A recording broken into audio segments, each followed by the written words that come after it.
Lucas já é um cara bastante conhecido no nosso ambiente industrial aqui no Polo, né, das empresas, trabalhou aqui, enfim, é da casa, né? Então, não dizer para ele se sentir em casa é desnecessário.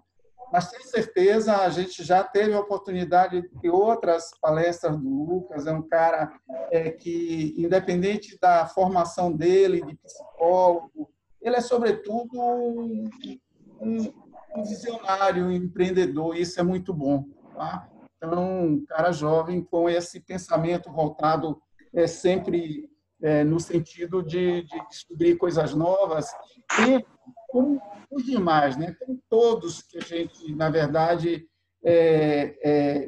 programou para esse ciclo, não poderia ser mais oportuno, né? Então, falar em resiliência, né? Falar na força, no desejo de seguir em frente, com persistência, com consistência, nada melhor.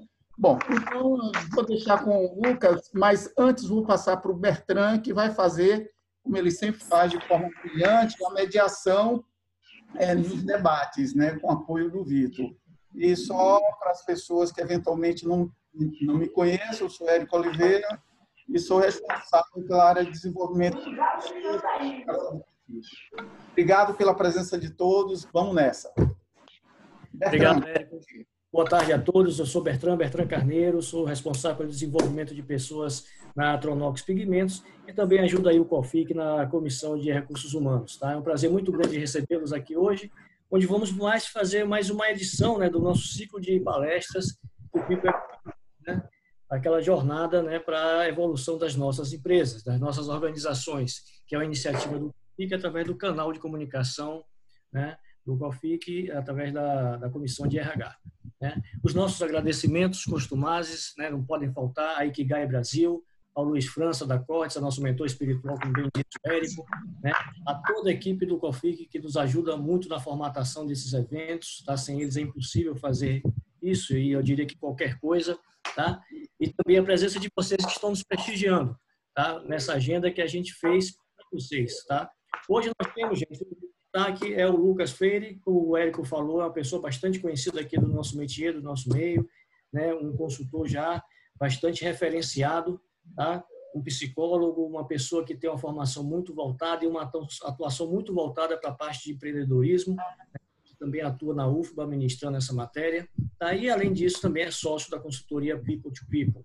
Tá? Ele hoje vai nos brindar com o tema Enfrentando as adversidades e a magia da resiliência. Como o Érico falou, um tema mais do que propício para o momento que nós estamos vivendo e, sem dúvida, que eu espero que será uma oportunidade inspiradora para todos nós. Lucas, seja muito bem-vindo. Os nossos agradecimentos. A palavra está com você. Um forte abraço.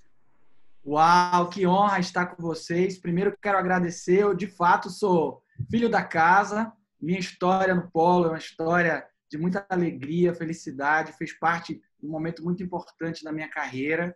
Quero agradecer o convite, todos os organizadores, e que espero que eu possa contribuir. Hoje é sexta-feira, então a minha fala eu quero trazer um pouco de leveza, porque é um assunto que eu sei que é muito importante para todos nós, mas eu quero trazer ele de maneira que a gente encare com um pouco mais de leveza tudo isso que a gente está enfrentando.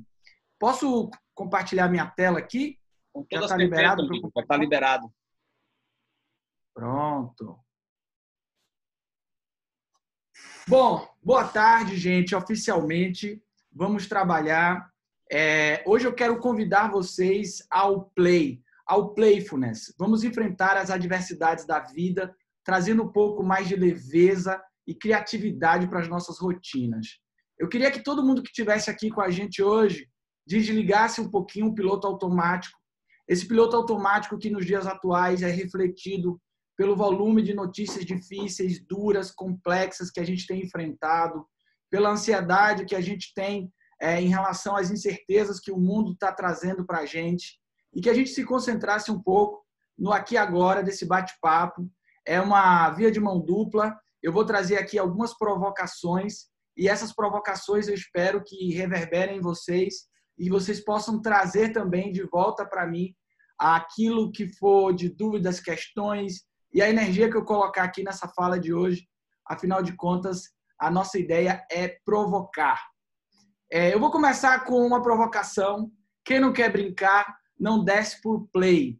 Eu vou fazer uma analogia muito grande hoje sobre a nossa capacidade de enfrentamento às adversidades e alguns conceitos que eu venho trabalhando ao longo da minha trajetória. Um dos conceitos mais fortes está muito conectado com uma noção de que a gente precisa construir nossas rotinas com um pouco mais de leveza, e o play é o meu instrumento para isso. Vocês vão entender já já por que eu chamo isso de play e não só de brincar ou de jogar. Eu não tenho nada contra os sérios, mas às vezes a gente adultece e o adultecer faz com que a gente perca a conexão com a nossa criança interior. E a nossa criança interior pode nos ajudar muito em momentos como esse que a gente está vivendo, a olhar a vida com outros olhares, a olhar as rotinas com novas perspectivas e encarar os desafios e oportunidades que o momento vai nos oferecer, né? É claro que a gente precisa contextualizar um pouco a realidade dura desse momento que a gente está vivendo. Não é uma leveza pueril, é uma leveza que eu quero provocar vocês com um pouco de embasamento, e eu vou trazer à luz aqui alguns autores para que vocês possam pesquisar depois, se aprofundar, e algumas ferramentas também de apoio. Quem não conhece meu trabalho, eu tenho uma empresa chamada People to People. A gente atua há mais ou menos 10 anos aqui no mercado da Bahia. Eu tenho uma empresa também chamada Smart Play BR. Se vocês olharem o meu cenário aí, vão entender um pouquinho da Smart Play. A Smart Play ela traz para o Brasil a certificação em Lego Serious Play. O Lego Serious Play foi um dos grandes instrumentos que transformou a minha vida em vários aspectos, porque me reconectou com várias questões, principalmente técnicas e teóricas do meu trabalho, fez eu entender melhor o que eu fazia, treinamentos com uso de ludicidade, que precisam ter profundidade, precisam levar provocações. Então, o Lego Serious Play é um pouco disso. E eu tenho a People 42, que é uma plataforma de cursos online voltados para soft skill. Bom, hoje é sexta, né? Sexta traz sempre um jogo de expectativas e realidades. É assim que a gente está vivendo um pouco, né? As nossas expectativas são umas, mas as nossas realidades são bem distintas. Nós já vimos de uma construção de momento de mundo, de cultura, de muita aceleração, de se perguntar muito, será que a nossa expectativa ela não está excedendo o que a realidade pode nos apresentar? E agora a gente está vivendo um duro golpe em relação a isso. E é por isso que a competência, a resiliência, ela tem sido muito importante para a gente enfrentar tudo isso que a gente está passando. É uma aceleração, é uma extrapolação de todos esses aspectos que já vinham acontecendo em nossas vidas. Uma vida complexa de criação constante de expectativas e muitas delas frustradas, com duras realidades ou com realidades que não eram bem aquelas que a gente publica por aí, né? O meu convite hoje para vocês é um convite, às vezes óbvio, às vezes sutil, e que requer muitas vezes a sutileza da percepção de detalhes. Eu coloquei uma imagem aí, que eu gosto sempre de provocar, e essa imagem ela tem algo que não pertence a ela. Eu queria ouvir algumas pessoas que consigam perceber o que está aí que não deveria estar aí. Tem algo muito estranho que está nesse muro. Vocês conseguem ver esse muro que estou apresentando? O que está aí que não faz parte dessa imagem?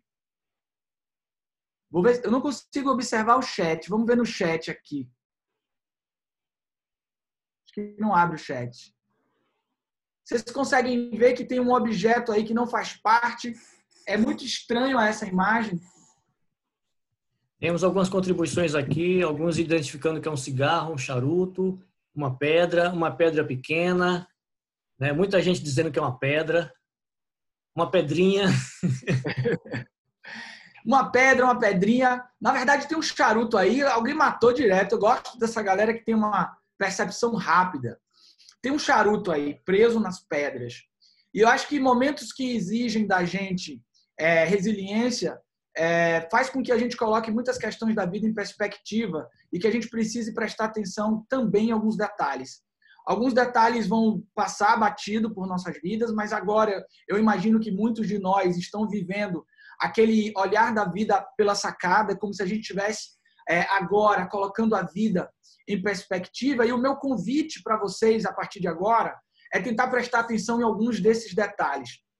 Tem gente que deve estar se perguntando que charuto é esse. Eu vou tentar dar um zoom aqui. Ele esteve ali o tempo inteiro. O meu convite agora é a gente perceber alguns detalhes que podem contribuir para fortalecer a nossa resiliência. Muitos dos nossos critérios para entender esse conceito partem das nossas histórias de vida, de como nós encaramos as adversidades. E a preparação para que a gente possa ver a vida com outros olhos, ela passa muito pelo conceito que eu vou trabalhar do play. Porque, afinal de contas, divertir significa ver por outros ângulos. E a gente, muitas vezes, está acostumado a ver aquilo que a gente quer ver. E meu convite vai ser esse a partir de agora. Nós vivemos hoje uma crise que é coletiva. Crise é um fenômeno coletivo que desarruma nossas vidas, que faz com que a gente tenha que readequar muitas questões, mas o efeito dessa crise, o trauma que ela causa, ele é particular e individual. Vivemos um evento coletivo, mas os impactos desse evento vão ser muito particulares. E é por isso que o meu papel como psicólogo, muitas vezes, é que a gente tenha um olhar cuidadoso em relação a isso. Muitas das coisas que eu vou falar a partir de agora devem ser levadas em consideração nessa dualidade. Não funciona para todos, cada pessoa está enfrentando os seus momentos de diferentes maneiras. O chinês tem uma expressão para crise que é a mesma correlata para a adversidade. Está composto no anagrama que eles usam para determinar crise, a posição também de oportunidade. Mas, afinal de contas, o que é esse conceito que a gente vai falar aqui agora? O que é resiliência, né? Um termo que vem sendo muito debatido, um termo que muitas vezes já virou clichê em alguns fóruns. E eu não quero falar mais do mesmo para vocês. Eu vou trazer para vocês um recorte, até porque quanto mais pesquisas se fazem em relação à resiliência, mais se percebem que esse é um termo e uma competência multideterminada. Especificamente, o meu recorte de resiliência, ele é fruto das pesquisas que são feitas na Universidade da Pensilvânia por um grupo de professores que estudam muito a psicologia positiva, o Martin Seligman. Então, vários autores que trabalham e pesquisam esse conceito. E eu trouxe aqui um termo, uma conceituação para vocês, para a gente partir de uma mesma régua. A resiliência, dentro dos prismas da Universidade da Pensilvânia, é uma adaptação flexível para determinadas experiências estressoras. Também é a habilidade de crescer frente às adversidades. Esse é um conceito que eu imagino que muitos de vocês já tenham, mas existem uma série de variáveis que vão impactar a resiliência. Primeiro, as variáveis fisiológicas. Hoje já sabemos, por exemplo, que cerca de 50% dos fatores que vão gerar resiliência são de origem genética, então tem um impacto, a nossa genética tem um peso muito grande na nossa capacidade de enfrentamento às adversidades. Um passo muito importante que pode influenciar com muita força a resiliência é a nossa autoconsciência. Eu vejo, por exemplo, o trabalho muito forte aí que vocês comentaram já de tomada de consciência, de compreensão do nosso estado, do nosso aqui e agora. A autoconsciência é um fator importante para a resiliência. O próximo passo, outra variável, é a autorregulação. Então, eu tenho consciência de mim mesmo, mas será que eu consigo exercitar controle sobre essa consciência? Outro fator-chave que as pesquisas vêm mostrado é a agilidade mental, a capacidade que nós temos de resolver rapidamente determinados problemas. Esse é um campo em particular que eu atuo com os meus trabalhos em criatividade. O otimismo é um fator-chave crítico para o fortalecimento da resiliência. A nossa capacidade de dominar as nossas fortalezas, o mastering, a capacidade de ter uma apropriação realmente do que a gente tem de ponto forte. As nossas relações, então, os nossos ambientes pessoais, familiares, nosso ciclo de conexões são fatores chaves de resiliência. E as instituições que a gente trabalha, ou trabalha ou vive, né? Instituições positivas, podem ser instituições ligadas, a gente pensando aí, família enquanto instituição, a gente pode falar das nossas comunidades sob o ponto de vista institucional. E aqui, como eu estou falando para um grupo de pessoas muito especializado, entendam também que a instituição pode ser o trabalho, o ambiente empresarial como fonte geradora e fortalecedora de resiliência. Eu trabalho basicamente dentro dos campos da agilidade mental, do otimismo e das instituições positivas. O meu conceito de trabalho é um conceito que está muito voltado baseado muito também na resiliência estoica, e já já eu vou contar para vocês essa história. Primeiro, eu queria chamar a atenção também para um fator importante. O meu princípio ético psicológico como psicólogo não pode deixar de chamar a atenção para uma questão que a gente vive nos dias atuais também, que é a hiperresponsabilização. Um dos fatores chaves para a construção de resiliência são as nossas conexões, são as nossas redes de apoio. Então, a gente precisa tomar alguns cuidados. A gente vive uma era que estimula muito o autodesenvolvimento, mas existem limites e recursos pessoais para isso. Então, esse é um parêntese que eu queria fazer com vocês. É muito importante a gente entender que somos capazes de coisas incríveis, mas se o volume dos problemas estivesse sobrepondo a nossa capacidade de resolvê-los, é muito importante pedir ajuda. Então, quando a gente estiver falando sobre resiliência para os nossos líderes, para as nossas organizações, criem muito a possibilidade das pessoas pedirem também ajuda. As pessoas são capazes, sim, de fortalecer resiliência. As pessoas são capazes, sim, de trabalhar essa competência a fim de que, por autonomia e por elas mesmas, elas consigam subverter as adversidades, enfrentando as adversidades. Mas é muito importante, num momento como esse que a gente está vivendo, de pandemia, cujo volume dos problemas se agiganta, que a gente também crie janelas e oportunidades para as pessoas entenderem que elas podem construir redes de apoio e pedir ajuda. Eu acho que um dos grandes ganhos desse tipo de trabalho, de criação de uma comunidade para a gente debater esses temas, são essas possibilidades.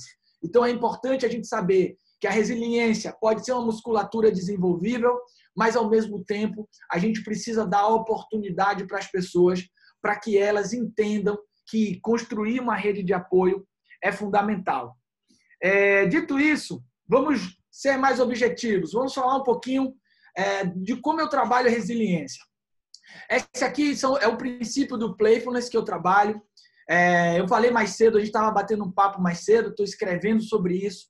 Isso aqui é a consequência de mais ou menos 10 anos de trabalho envolvendo ludicidade, criatividade, levando para as organizações experiências educacionais críticas que pudessem transformar as pessoas.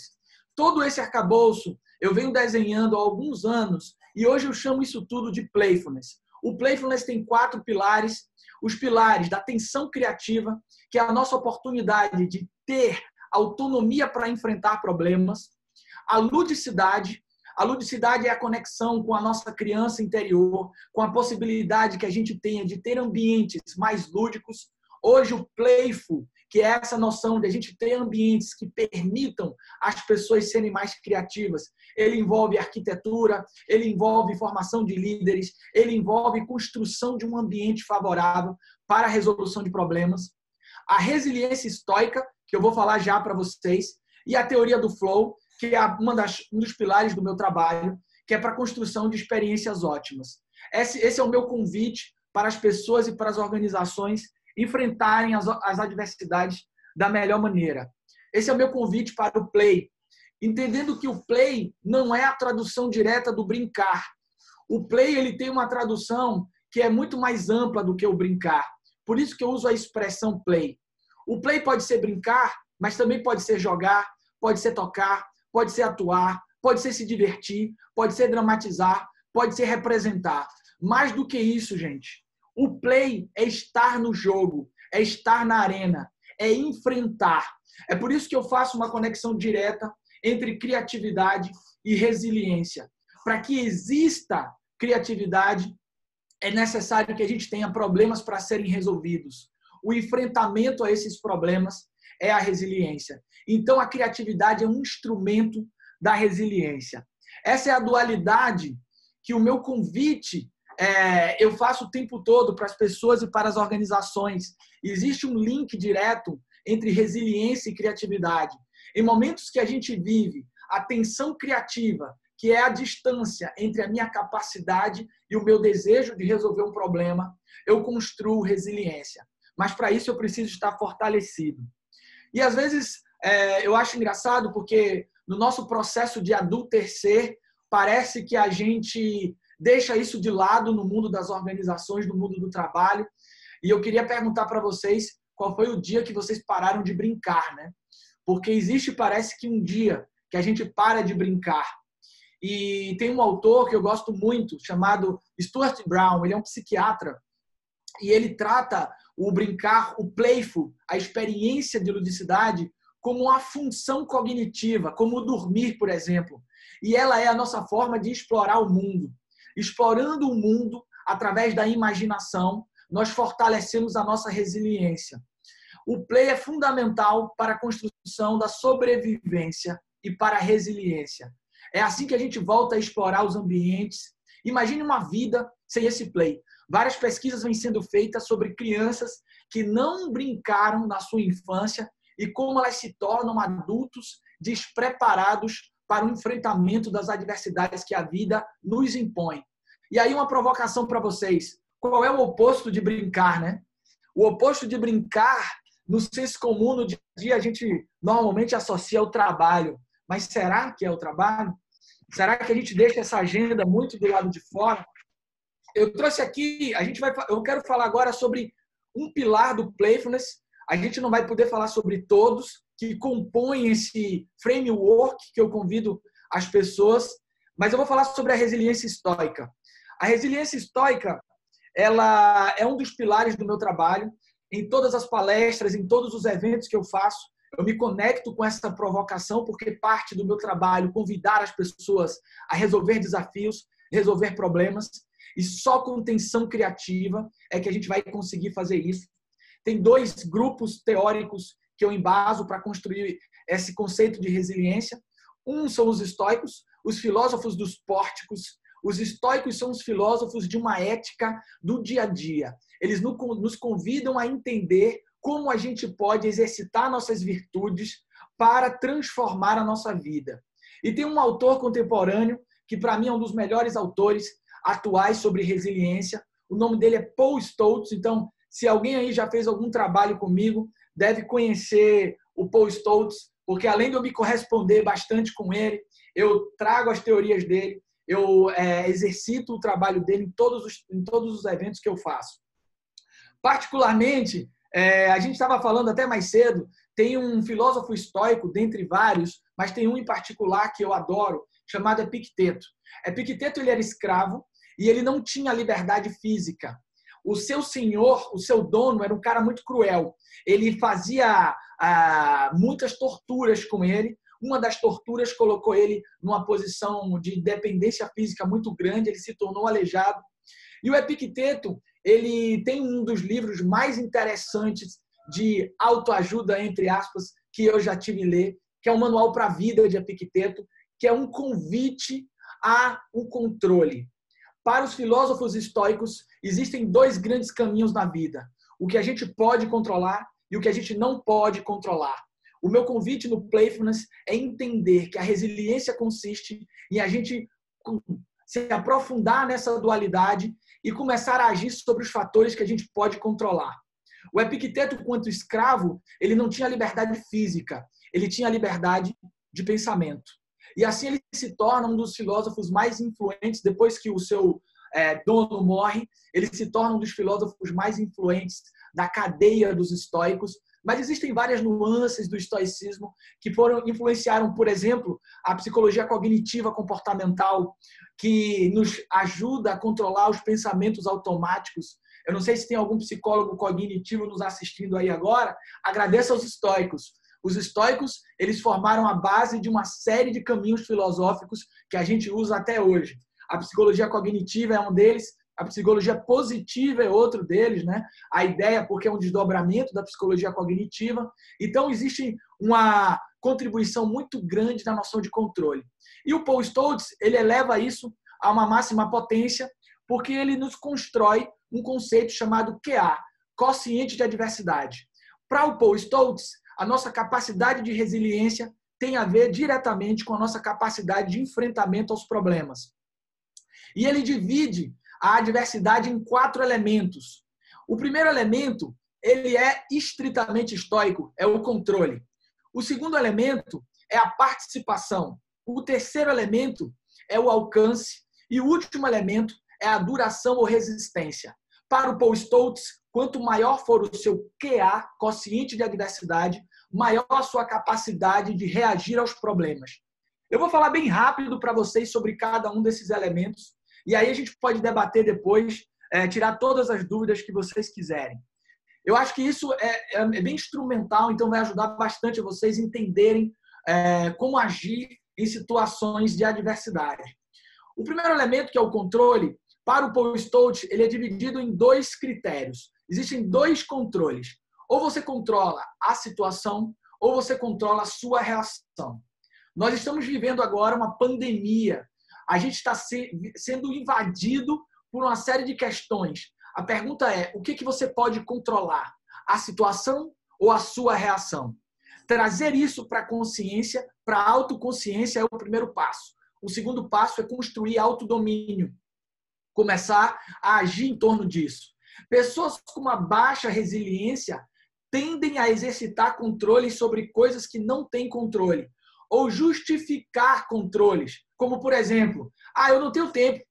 Não ter tempo, quem trabalha aí com gestão do tempo deve conhecer muito disso, gestão de projetos, é uma desculpa incrível, né? Mas por que isso? A gente atribui a um outro fator a responsabilidade. Eu não estou fazendo porque não tenho tempo. Não existe gestão do tempo, né? Existe gestão de prioridades. Então, o controle é um fator-chave. Digamos que está vindo uma onda, um tsunami, vai cobrir tudo. O que a gente pode fazer? Segurar a onda ou reagir à onda? Então, esse elemento ele é estritamente estoico, é uma das bases do pensamento estoico. Entender essa dualidade e agir sobre o que a gente pode controlar. Eu adoro essa frase do Richard Bach, que é a seguinte: enquanto nós defendermos as nossas limitações, jamais a gente vai se ver livre delas. Só para contar uma história rápida, quando eu fui fazer vestibular, não vou falar a minha idade aqui, há muito tempo atrás, a minha mãe fez vestibular junto comigo. E minha mãe passou na Federal. Só que minha mãe ela tinha uma frase que ela sempre repetia: Lucas, eu não sou boa nesse negócio de computador, não sou boa, não gosto de computador. E aí, ela entrou na faculdade, ela tinha abandonado os estudos para aquele velho ciclo feminino que a gente conhece muito bem, né? Difícil e complexo. Ela tinha abandonado os estudos para cuidar dos filhos. E quando eu fui fazer vestibular, eu sou o caçula, ela fez junto comigo. E ela passou na Federal na época, eu não. E ela foi fazendo a faculdade, só que ela escrevia os trabalhos à mão, entregava para uma pessoa digitalizar, a pessoa devolvia para ela, ela corrigia, entregava de novo, o cara corrigia e ela entregava para o professor. Essa conta, obviamente, não fechava, né? Ia chegar um dia que não ia dar certo. E ela sempre repetia essa máxima: Lucas, eu não sou boa nesse negócio de computador. Só que chegou uma hora que aquela dificuldade dela esbarrou no grande desejo dela de concluir a faculdade. Então, durante muito tempo, ela defendia essa limitação, como se ela não tivesse controle dessa variável. Olha a sutileza do controle. Quantas limitações você não justifica como se você não tivesse controle sobre? E aí, lembrando que isso é muito particular, é muito individual, é muito multideterminado. Mas no caso de minha mãe, por exemplo, esbarrou no sonho dela. Hoje, minha mãe é quem me atualiza de novidades tecnológicas, ela sabe muito, curte moda, ela é a maior compradora do AliExpress que eu conheço, ela compra direto da China, faz trade internacional, e ela enfrentou essa adversidade porque ela esbarrou em um grande desejo da vida dela. Pessoas que têm uma resiliência alta normalmente focam naquilo que pode mudar, por mais que a situação pareça incontrolável. Pessoas que têm uma resiliência mais baixa vão buscar os subterfúgios do controle. eu não tenho tempo, isso aqui está grande, vão procurar o culpado. Agora que a gente está vivendo uma situação de uma sobreposição muito grande de problemas, esse nível de controle ele cai muito.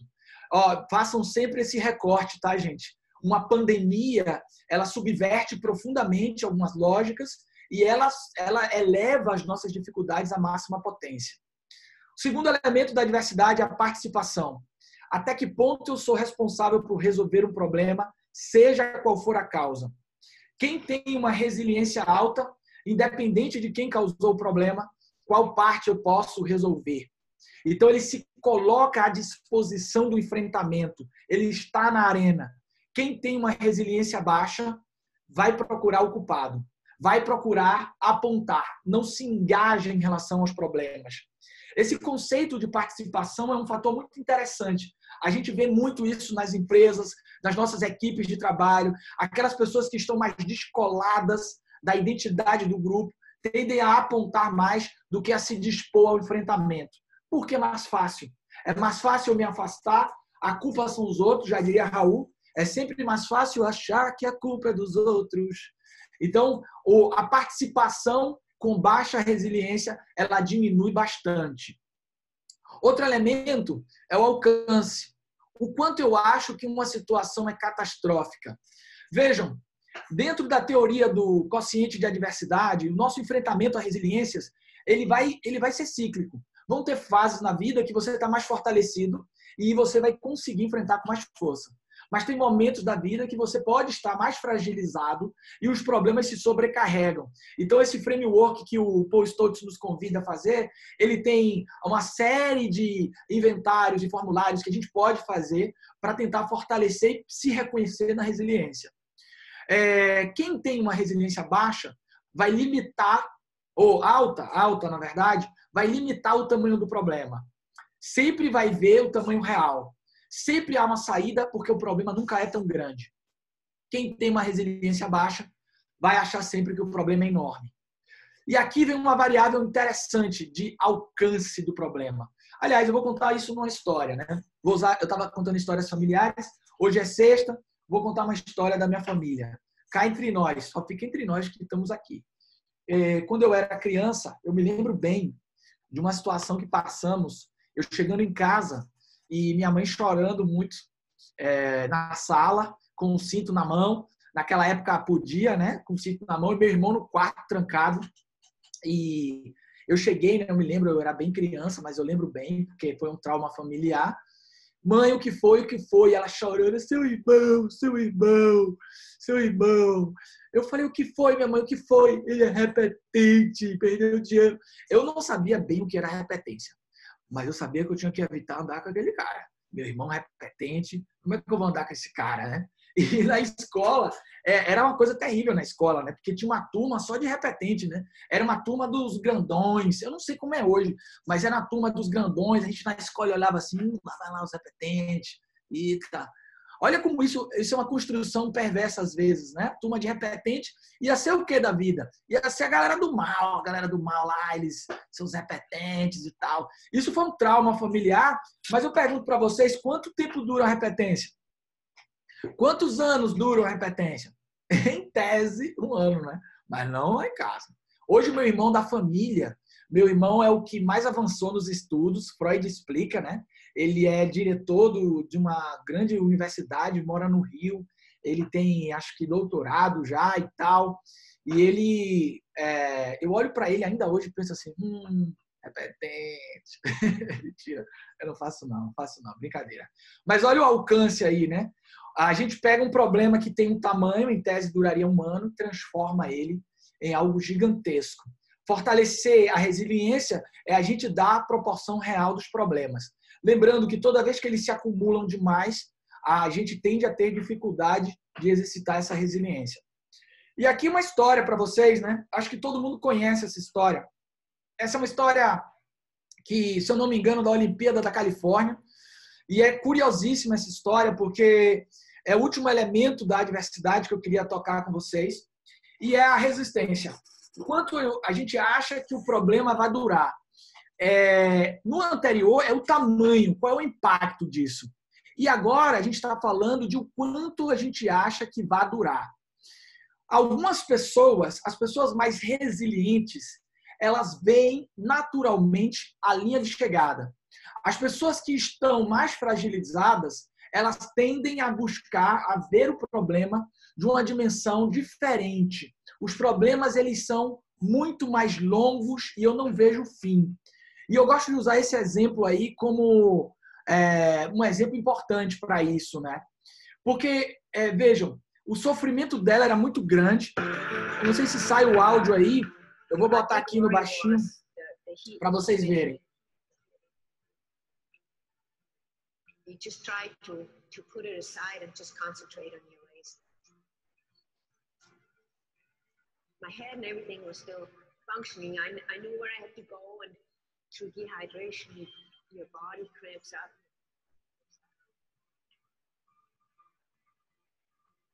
I kind of told myself, tried to keep running, tried to stay upright. My muscles just didn't respond.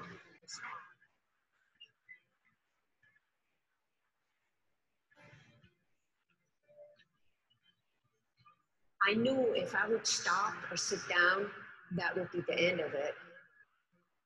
I just was determined to make it to that finish line.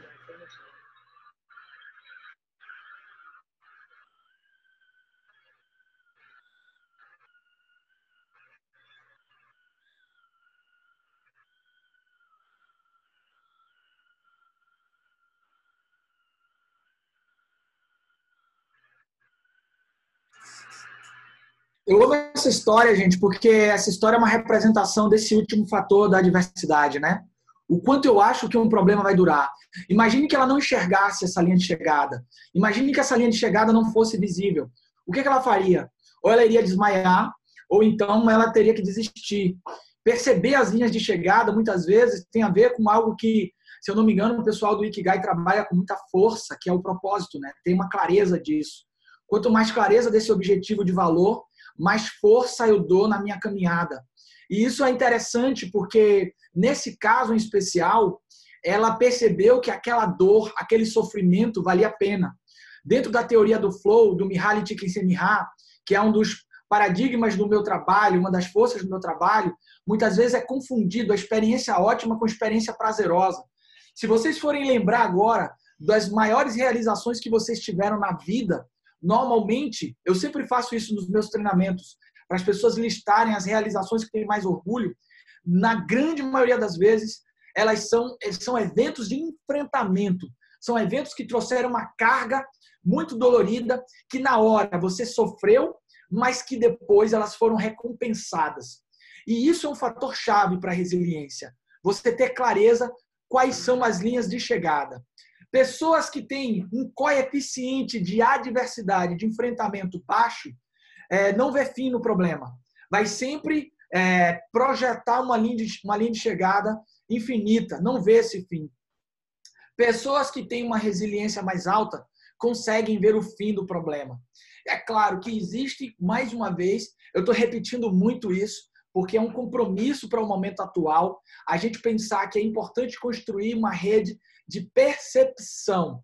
O apoio das pessoas é muito importante agora, porque a gente está falando de um momento de exceção coletiva, porque é uma crise que está criando um nível de instabilidade muito forte. Mas esses fatores de resiliência ainda se aplicam. Eu vou contar uma outra história para vocês. Eu fui com a minha família no final de dezembro desse ano. Eu estava passando por uma série de dificuldades e a gente decidiu passar um final de semana na ilha de Taparica. Fomos para uma praia. E aí chegamos nessa praia, eu estava já, quero tomar uma, sextou, vou tomar uma. Sentei na praia, pedi uma cervejinha e vi uns meninos descendo para jogar bola. Eu vi eles descendo para jogar bola e, de repente, eu percebi que tinha uma das crianças, aqui, se eu não me engano, essa foto aqui dá para ver bem, ó. Tô dando um zoom aqui para vocês verem, que ela estava de muletas, ela não tinha uma perna. E eu estava bem chateado, bem pessimista. E eu acho que esse é um exemplo que muitas vezes a vida me oferece esses exemplos em volta de mim, e acho que, graças a Deus, eu tenho sensibilidade para me senti impactado por isso. E eu quero compartilhar com vocês essa história. Eu vi esse menino, Wendell, ele desceu para jogar bola e ele não tinha uma perna. E eu fiquei assistindo ele jogando bola. E aí eu vi que eles estavam se organizando para jogar bola e tal. E aí eu prestei atenção, me voltei, cheguei perto, fui chegar perto dos meninos para ver se eles iam tocar a bola para ele, como é que ia. Até, gente, que eu percebi que era muito mais do que isso. O Wendell, ele não jogava bola, ele jogava muito. Presta atenção na manobra agora. Eu sou muito ruim de bola, tá? Mas o Wendell, ele era um craque. Ele é um craque. Ele jogava muito. E naquele momento, eu percebi que muitas vezes é importante a gente colocar alguns fatores da nossa vida em perspectiva. E olha o fator do playfulness aí. O Wendell, ele carregado do olhar infantil, do brincar, ele sobrepôs as suas dificuldades e estava lá como todos, jogando bola. Eu cheguei perto dos meninos, eu não consegui conhecer ele pessoalmente, até porque ele não saía do campo, tá? Ele não saía, ele ficou jogando horas e horas. E aí eu cheguei para os meninos, teve uma cena engraçada, né? Os meninos estavam assistindo. E aí eu cheguei para os meninos lá e falei assim, poxa, como é o nome desse cara aí que tá jogando pra caramba? Aí os meninos falaram assim, esse aí é o Wendell 3 pernas. Eu falei, gente, por que chama assim? Não tá vendo como ele joga, não? Ele joga muito, é o nosso craque. E assim, o acolhimento daquele grupo e como ele se dedicava àquilo, realmente chamou muito a minha atenção e fez todo sentido. A questão do controle, né? Ele podia estar se lamentando e ele estava lá enfrentando na arena através do seu play, através do seu brincar, exercitando a criatividade e exercitando o melhor da vida. Adoro essa frase. O mundo não vai parecer por falta de maravilhas. Ele vai parecer por falta de quem se maravilhe. Eu acho que muitas vezes o acordar para o playfulness é a gente começar a prestar atenção em alguns detalhes, é a gente olhar nossas rotinas por outros ângulos. O divertir significa olhar por outros ângulos. E esse é o meu convite para vocês. Olhar nossas rotinas por outros ângulos, olhar o nosso trabalho por outros ângulos, olhar nossas organizações por outros ângulos. Lembram desse filme, A Procura da Felicidade? Quantas oportunidades ele teve para desistir. E por que ele não desistiu, né? Um passo a passo para ajudar a gente a observar nosso próprio comportamento. Esse conceito também é do Paul Stoltz e é um conceito também estoico. O primeiro passo, comece a prestar mais atenção nas suas reações. Quando acontece alguma coisa, agora a gente está com as reações mais potencializadas, preste atenção, faça acordos familiares, converse com o seu cônjuge, com sua família. Olha, eu estou queixoso demais, eu estou negativo demais. Preste atenção em como você está enfrentando esse momento agora, qual é o peso que tudo isso está dando para vocês.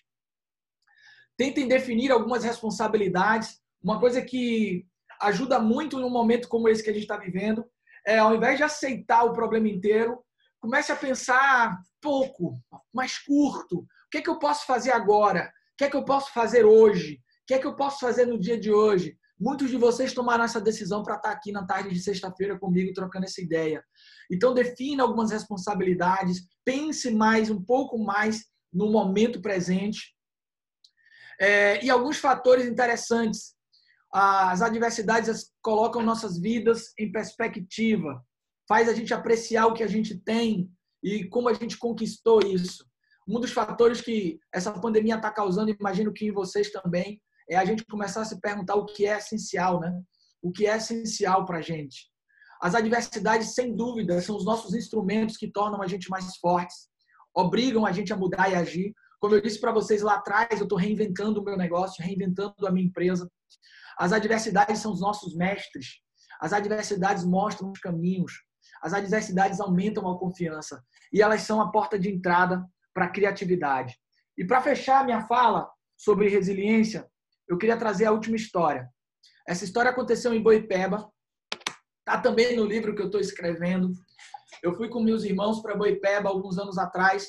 E quem já foi para Boipeba deve conhecer lá a Ilha de Moreré, lugar maravilhoso. Eu queria estar lá. Expectativa versus realidade. Queria estar lá agora, gente.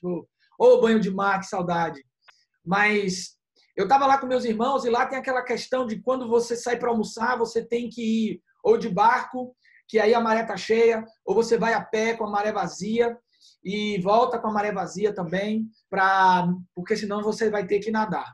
E a gente chegou um dia lá, começou a chover muito, a gente acordou, estava chovendo, a gente resolveu sair mais tarde. Saímos mais tarde. E aí a gente foi de barco, porque a gente saiu com a maré cheia.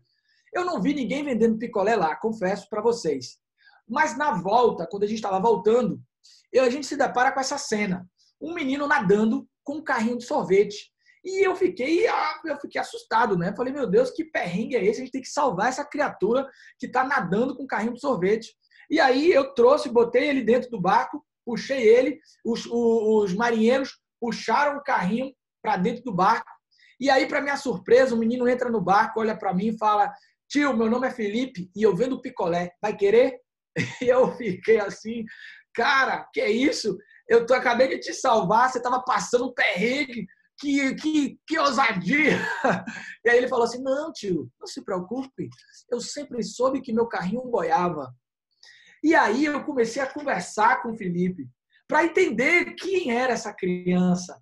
E ele falou para mim, a gente foi conversando, ele pontuou de novo, tio, aproveite que está acabando, viu? E de fato só tinha mais 2 picolés, a gente comprou. E ele falou assim para mim, tio, com a venda de hoje, eu bati a meta do mês, só com hoje. E eu voltei conversando com o Felipe, conversando com ele, entendendo os porquês. É uma grande curiosidade da minha vida, me conectar a essas pessoas, entender seus porquês. E tem uma coisa muito curiosa que eu fiquei imaginando, a prestação de contas para Que Bom no final do mês, ia ter várias crianças lá prestando conta e várias crianças falando assim, olha, hoje está chovendo muito, não vendi muito. Outra vai chegar e vai falar, esse mês choveu demais, não deu para vender muito. E Felipe vai chegar e falar, esse mês eu vendi muito porque choveu muito. O que é que difere? Que construção é essa? É uma construção mais otimista, é uma construção que traz leveza, é uma construção, óbvio, que tem carga genética também envolvida aí, ela é multideterminada, é uma construção de objetivo de valor. Felipe trouxe para mim uma questão legal, ele falou assim, meu tio, eu estou construindo uma casa com minha mãe e agora eu vou fazer o meu quartinho e a gente está construindo juntos. Então, um senso de porquê, de propósito muito forte. E essas são as histórias de pessoas que constroem uma vida resiliente. Veja, nós vivemos um país que talvez devesse ser o grande centro de estudo de resiliência no mundo, porque vivemos um país desigual, com poucas oportunidades, pouco meritocrático, e é por isso que muitas vezes a gente fala que o brasileiro precisa ser estudado por conta da sua criatividade. Porque para que a gente possa enfrentar esse volume de problemas, a gente tem que ter muito play em nossas vidas, muita leveza, para que, se a gente abraçar os problemas com um olhar com pouco otimismo, com pouca leveza, a gente sucumbe a eles. Então, esse é o conceito de resiliência que eu quis trazer para vocês. A minha resiliência, ela parte de trabalhar líderes, ambiente, fortalecendo o playfulness. Eu trouxe aqui apenas o aspecto da resiliência estoica, e se vocês quiserem, depois eu posso convidar vocês para a gente falar sobre as outras esferas do playfulness. Eu tenho um cursozinho online só desse tema, que está lá no meu People 42, falando um pouco sobre isso. E aí, eu estava assistindo um seriado e eu me conectei com uma oração que eu acho que tem tudo a ver com isso tudo que eu trouxe para vocês agora. E é possível que muitos de vocês já conheçam, que para mim é uma oração estoica, é a oração da serenidade. Eu desejo que Deus lhes dê serenidade para aceitar as coisas que vocês não podem mudar, coragem para mudar as coisas que vocês podem e sabedoria para distinguir uma coisa da outra. Esse é um exercício que é o meu convite para vocês de playfulness, de resiliência, de criatividade. Se eu tiver ainda mais um tempinho, eu queria passar um vídeo para vocês que eu fiz quando eu estava me formando. Tinha um texto de Pedro Bial que ele repetia o tempo inteiro. em todas as formaturas, chamado filtro solar. Quem é aí da minha geração deve conhecer o filtro solar, porque era tipo assim, você estava se formando, filtro solar. Estava se formando, filtro solar. Todas as formaturas tinham filtro solar. E eu agora, na pandemia, eu resolvi, me reconectei com várias coisas, mexi gavetas aqui e achei o meu convite de formatura que, adivinhe, tinha o texto filtro solar. E eu fiz uma releitura. Eu não sei se vocês vão ouvir o áudio, se não ouvirem, me falem por aqui. Eu vou colocar esse vídeo aqui agora para a gente fechar o nosso papo e abrir para perguntas. É a minha releitura do filtro solar. No meu caso joguem fora o filtro solar. Hello, amigos do mundo virtual. Se eu pudesse dar apenas uma dica sobre o futuro, seria essa. Jogue fora o filtro solar. Afinal de contas, dentro de casa, você não precisa dele. Pelo menos agora. Quantas tralhas você guarda pensando em benefícios de longo prazo? Quantas emoções guardadas em gavetas velhas? Quantas palavras engolidas que já não fazem sentido nenhum? E quantas palavras você gostaria de ter dito e não falou? Já o resto dos meus conselhos não tem nenhuma base confiável, além da minha própria experiência e dos mestres que eu insisto em me inspirar. Eu chamo tudo isso de playfulness. Eu queria compartilhar alguns poucos conselhos com vocês. Eu começo por um conselho geral. Sempre que possível, repita essa pergunta. O que eu estou fazendo da minha única vida? Um professor me fez essa pergunta tempos atrás e eu confesso para vocês que ela ainda me acorda em muitas manhãs de domingo. Se não quiser também, deixe para lá. Apenas viva. Abuse da resiliência, mas a estoica. Ou você controla a sua reação, ou você controla a situação. Aprenda a separar as duas coisas e gaste energia com o que realmente importa. Afinal de contas, apertar mais forte o controle remoto não faz a filha voltar à vida. Abrace, se entregue aos problemas. Não existe vida sem conflito e vida sem adversidades. Isso se chama tensão criativa. As adversidades são os grandes motores da vida. Você já parou para pensar que as realizações que você mais se orgulha são difíceis, talvez até impossíveis de serem conquistadas? Sempre que possível, abrace, se entregue ao flow. Se tem uma coisa que faz a vida valer a pena, são as boas experiências. Experiências que a gente não sente o tempo passar. Experiências que nos fazem aprender algo novo, que nos fazem agir. Entrar em flow significa se colocar à prova. Sentir aquele frio na espinha, aquelas borboletas no estômago. É realizar algo, não é ficar sentado no sofá esperando a vida passar. Brinque, brinque, brinque muito. O brincar é sorrir junto com a vida. Ter vida na Terra já é uma grande ironia do universo. Então ria, brinque com ele. Pessoas sérias demais simplesmente não entenderam o jogo. Por acaso, são os dados do universo sendo jogados numa brincadeira infinita chamada vida. Talvez você caia, talvez não. Talvez você sofra, talvez não. Talvez você entenda que a forma como você encara a vida muda completamente o jogo. Talvez não. As suas escolhas vão ter sempre metade das chances de dar certo. Talvez não. Não tenha medo da insegurança. No fundo, todo mundo é inseguro. Tem algumas pessoas que apenas fingem menos. Dance, cante, toque, componha, atue, escreva, apague, crie, jogue fora os manuais ou leia atentamente. Aperte e viva o play. E um último conselho. Não siga tantos conselhos. A verdade é que a gente sabe muito pouco. Erre por você mesmo. Bom, é isso, gente. Eu quis trazer um pouquinho do meu trabalho, do como eu vivo a resiliência. Essa imagem aí foi a minha construção da minha Mona Lisa. Se vocês prestarem muita atenção, ela está faltando uma peça. Essa peça que está faltando foi porque depois que eu montei toda ela, eu descobri que tinha vindo uma peça faltando realmente. Eu fiquei muito chateado. Liguei para a Grow. A Grow mandou uma peça nova para mim e a peça não encaixava na Mona Lisa. Então, ela é infinitamente uma Mona Lisa incompleta. E eu olho para ela sempre para me lembrar que somos grandes aprendizes nessa vida. Somos seres incompletos e nos completamos através do olhar do outro, do enfrentamento, da adversidade. Muito obrigado, espero que vocês tenham gostado e vamos bater um papo agora. Valeu! Fantástico, fantástico, Lucas. Realmente um momento muito interessante, prazeroso, né? E eu diria que surpreendente. Eu tenho aqui algumas questões que foram trazidas por nossos colegas e eu vou compartilhar com você. Uma primeira, apresentada por Fernando Ferreira, onde ele pergunta: é importante aliar nossa resiliência com a nossa vulnerabilidade? Uau, que pergunta boa! Sem dúvida, somos vulneráveis.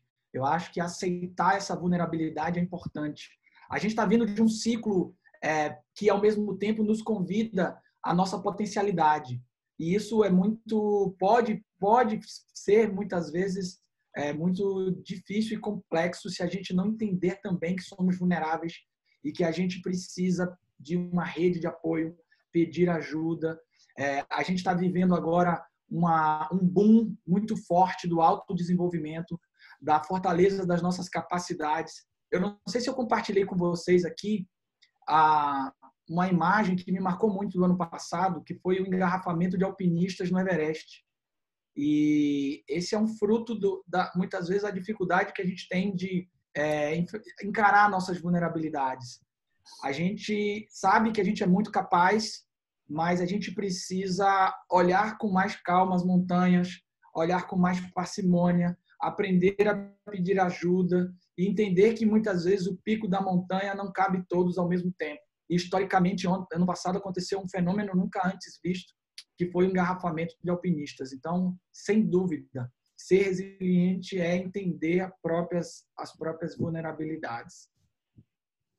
Maravilha. Aqui eu tenho uma contribuição de Sueli Fernandes, sempre presente aí nos nossos eventos. Obrigado, Sueli.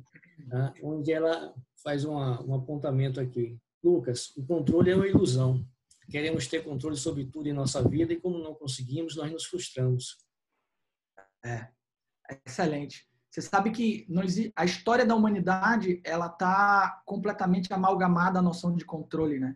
É por isso que a gente tem muito medo de um fenômeno que é qual é o fenômeno maior de todos que a gente não tem controle, que a gente não sabe o que tem lá. Então, nós moldamos nossas construções sociais através da noção de controle. O controle estoico, ele é óbvio, frágil nesse aspecto que ela trouxe, mas, ao mesmo tempo, ele é extremamente pertinente porque ele nos convida a pensar aquilo que profundamente nós podemos influenciar. E é bem legal essa noção de que existem fatores que estão completamente fora do nosso controle, completamente e são ilusórios. Talvez seja tudo uma grande ilusão, mas nós evoluímos enquanto comunidade com esse contínuo de busca de transformação da natureza através do controle. E é isso que é o convite estoico, é a gente poder pensar sobre fatores que, de uma maneira talvez mais pragmática, a gente possa gerar mais influência, que parte muito do pensamento, um convite a controlar o pensamento, é a base de uma série de caminhos da psicologia. Então, o controle ele é um fenômeno social, humano e histórico. A sociedade caminhou a partir dessa dimensão do controle. E, como eu disse, o meu tabuleiro ele é incompleto. Então, eu ainda estou em processo de aprofundamento, estudo. A psicologia me permite isso, né? Dialogar com diferentes caminhos dessas noções. Então, para uma série de fatores, o controle é uma ilusão. Concordo. Ô Lucas, muito bom. Tem uma analogia, né, que nos ajuda a entender um pouco mais esse pensamento estoico do que a gente tem controle e do que não tem, que é a analogia do barco à vela no oceano. A gente está dentro de um barco à vela no oceano. O que a gente não tem controle? A gente não tem controle sobre o vento, a gente não tem controle sobre as marés, não tem controle sobre as tormentas. A gente não tem como controlar isso.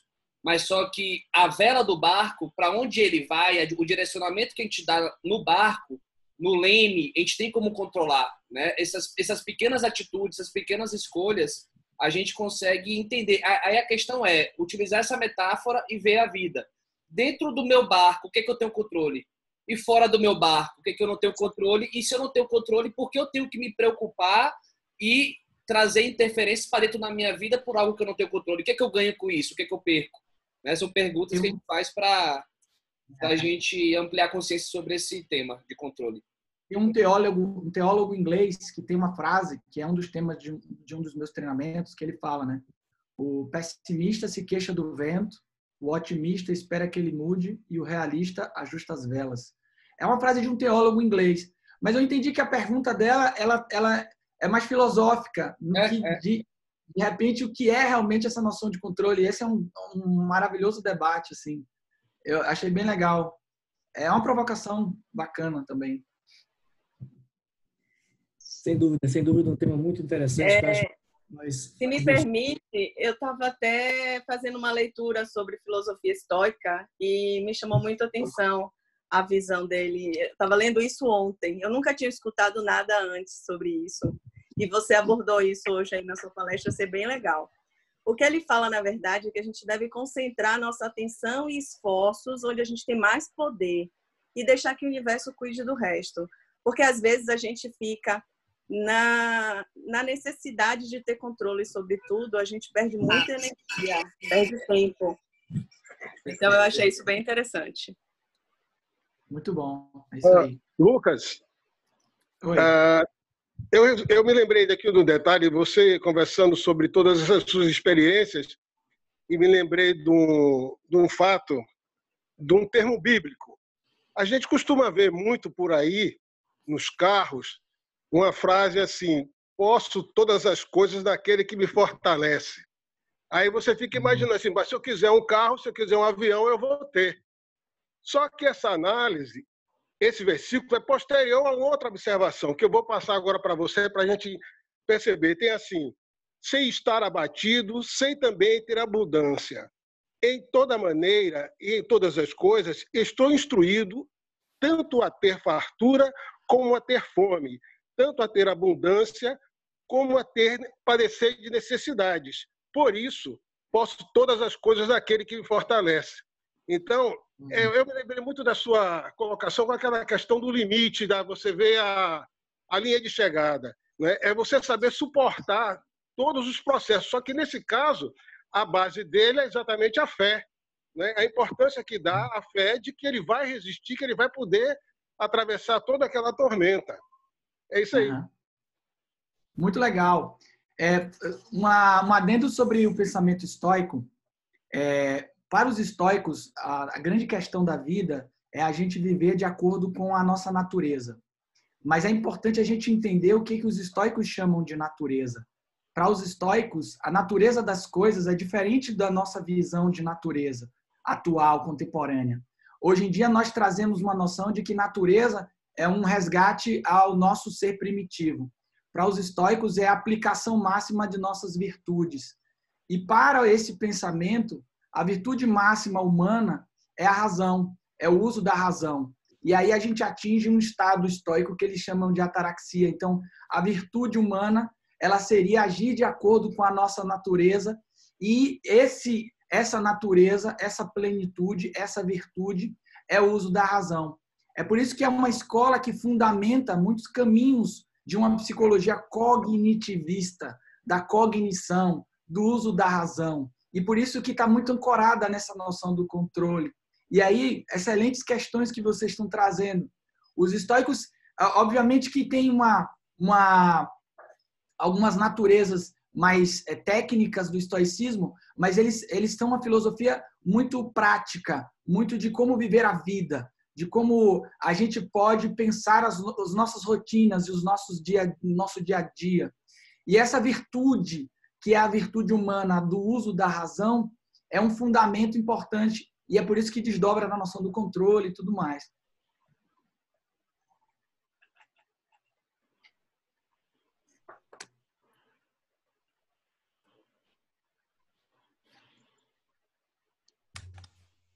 Mais alguma pergunta para o Lucas? Se quiser, pode usar o microfone, se quiser. Bom, Lucas, mais uma vez aí, obrigado. Realmente, eu tenho certeza que a cada edição que nós estamos propiciando dessas palestras, está sendo uma surpreendendo em cima da outra, e a sua não foi diferente. Realmente foi fantástica, foi assim um momento que passou muito rápido, muito prazeroso, tá? Dividir esse espaço com você, ter essa oportunidade de contato com você. Acredito que todos nós aproveitamos muito, tá? E com os nossos agradecimentos, eu queria também lembrá-los que no dia 22, agora, nós vamos ter mais uma edição, que é uma apresentação feita pelo Edson Andrade sobre o tema como a governança corporativa pode potencializar a performance de sua empresa. Tá? Ele, o Edson, ele é um professor na área de MBA, na cadeira de gestão de projetos, e também é sócio da consultoria Valores Soluções. Eu acho que vai ser um outro momento também bem interessante. Lucas, muito obrigado, foi fantástico. Obrigado aí ao Vitor pelo apoio, ao grupo lá do Cofic, ao Érico, tá? O Luiz França e a todos vocês. Tenham um bom final de semana, fiquem com Deus. Tá? Um abraço. Um abraço, gente. Muito obrigado a todos. Qualquer coisa, mandem mensagens para mim, tá bom? E pessoal, lembra daquele recado no início, viu? Vamos compartilhar, vamos convidar as pessoas do nossos colegas de trabalho. Bora encher aí essa sala na segunda-feira.